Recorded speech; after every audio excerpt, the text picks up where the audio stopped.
friends, welcome to Amazon World. So in this video I'll be covering the portion of loss of stock. I'll be only covering the basic points you have to keep in your mind while you're doing the questions under the head loss of stock. So let me warn you, I have my own limitations in English. There were lots of students who told me to upload videos in English. I had considered doing that. I'm not sure to how extent I'll be able to put. So I'm trying my level best, so there will be a lot of limitations in my English, so please bear with that. And if you're having any more doubts, you can just comment below and I will try to address them. Fine? Okay. So in this video, as I told you, I'll be covering the portion of loss of stock. Okay, loss of stock. I have already uploaded the video of the basic points of loss of profit. I'll give it in the I button. Okay. Now, under loss of stock, it is actually easy only. You have to follow certain steps. I'll be discussing the steps we have to follow in loss of stock in order to find the insurance claim amount. Fine. So the very first step we have to follow is that very first step we have to do is to find gross profit ratio. We have to find the gross profit ratio of the previous year. How do we find the gross profit ratio? First, we have to draw the trading and profit and loss account of the previous year. Okay, it will be given in the question. The particulars of the previous year. So you have to prepare the trading and profit and loss account of the previous year first, and then we have to find the gross profit, and then we have to find the gross profit ratio. So after getting the gross profit, how do we get gross profit ratio? Gross profit divided by sales into 100. Okay, so if we do this, we'll get the gross profit ratio. I know most of you will be knowing how to do it. So after getting the gross profit amount, we have to find the gross profit ratio. Okay, so this is the first step you have to follow. The next step we have to follow is that we have to make a memorandum trading account. Okay, memorandum trading account. The term memorandum is used when we draw an account which is not real. Okay, that is not an actual account, but we are just drawing that account, particular account, in order to find a certain missing amount.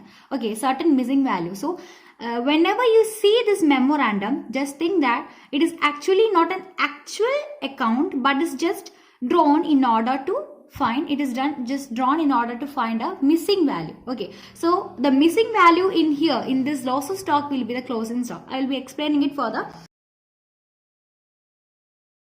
Next step is that we have to draw a memorandum trading account.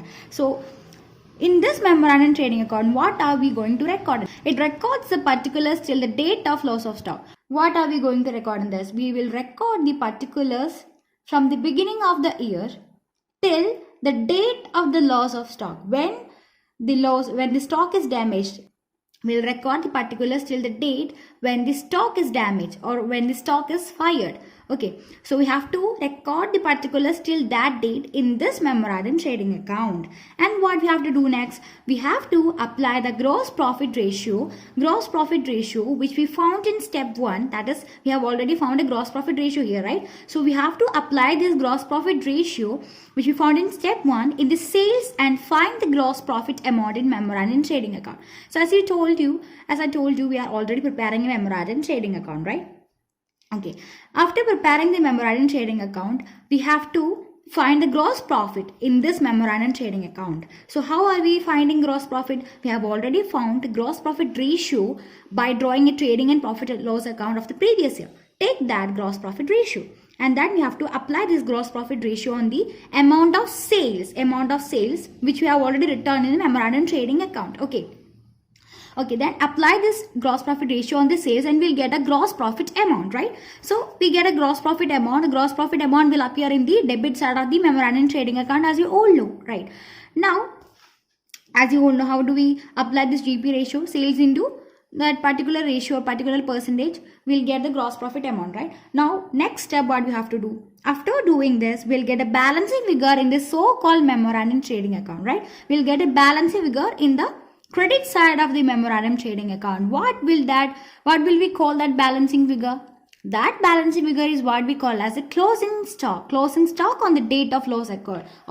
That is, we have already told that memorandum trading account is prepared till the date when the stock is damaged, till the date when the stock is damaged or till the date when the stock is fired, right? So what is the stock in our hand? What is the amount of stock? What is the value of stock in our hand when the loss occurred, when the loss of stock occurred? So that is what we are finding through this memorandum trading account, right? So I have already told you memorandum trading account is not actually an account. It is drawn in order to find a missing value. So what was our missing value? Our missing value was this closing stock. We have to find what was the value of stock in our hand during this loss occurred. Okay, so that is why we are preparing this memorandum trading account. So that is the reason we are preparing memorandum trading account. Okay.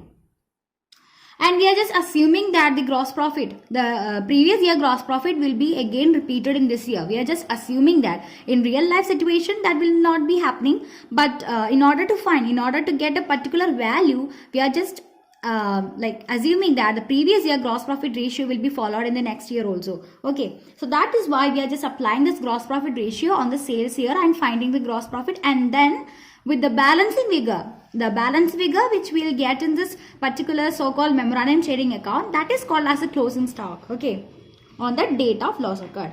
Okay, now why are we finding this closing stock? We have many uses with this closing stock. We have to first find what was the value of stock in our hand, okay, when this loss occurred. Now the fifth step says actual loss. Next we have to find the amount of actual loss. So how do we find the amount of actual loss? It is easy. That is, we already found the value of stock on date of fire. That is a closing stock on the date of loss occurred. Stock only. This and this are same. Okay. So value of stock on date of fire, we have to subtract what? We have to subtract stock saved. That is, there will be a certain amount of stock or value of stock that might be saved. It will be mentioned in the question only. In certain questions they have said that this particular value of stock was saved, it was not damaged. So if there is any amount like that, you have to subtract that amount from this closing stock. Okay, after subtracting this, we'll get what? We'll get the actual loss. Next, what we are going to look, next step is average close. We have to see whether the average close is applicable or not. So how do we find if the average close is applicable or not? There is a condition. If the closing stock which we found, that is value of stock on date of fire, the value of stock in our hand, that value of stock, if that value of stock is greater than the policy amount, policy amount will be mentioned in the question itself, so there is no worries. So if this particular value of stock is greater than the policy amount, then average close is applicable. It is that is what I have written here. It is applied when value of stock on date of fire or the closing stock is greater than the policy amount. Now let's go like this. If average close is applicable, if this condition is being fulfilled, then we have to find the net claim. How do we find the net claim? Policy amount will be given in the question divided by the closing stock. Closing stock which we found in the memorandum trading account as a balancing figure, right? So policy amount divided by this closing stock into actual loss which we found here, right? By subtracting stock saved from the closing stock, we'll get the actual loss. So multiplying this with the actual loss, we'll get the particular net claim. So this net claim, the amount of net claim will be the amount which we are going to claim in our insurance. Okay, that will be the claim amount. Fine. So that claim will be the claim amount if average close is applicable. So what if this average close is not applicable? What will we do then? Let's see here, the yellow highlights. See here. Now, if the scenario is opposite to what we discussed right now, that is, if the policy amount is greater than value stock on date of fire, then average close is not applicable. Average close is not applicable. So what will we do then? Since average close is not applicable, actual loss can be claimed. So we'll take the amount of actual loss as the claim amount. Understood? Let's see an example of the scenario where average close is applicable. See here, policy amount is given 1000. Value of stock on date of fire 1500. In normal questions we have to find this amount, but other questions we have to find it on our own. Okay, so in this example, this is a simple example so that you will be able to understand the concept. So value of stock on date of fire is 1500. Value of stock saved is 300.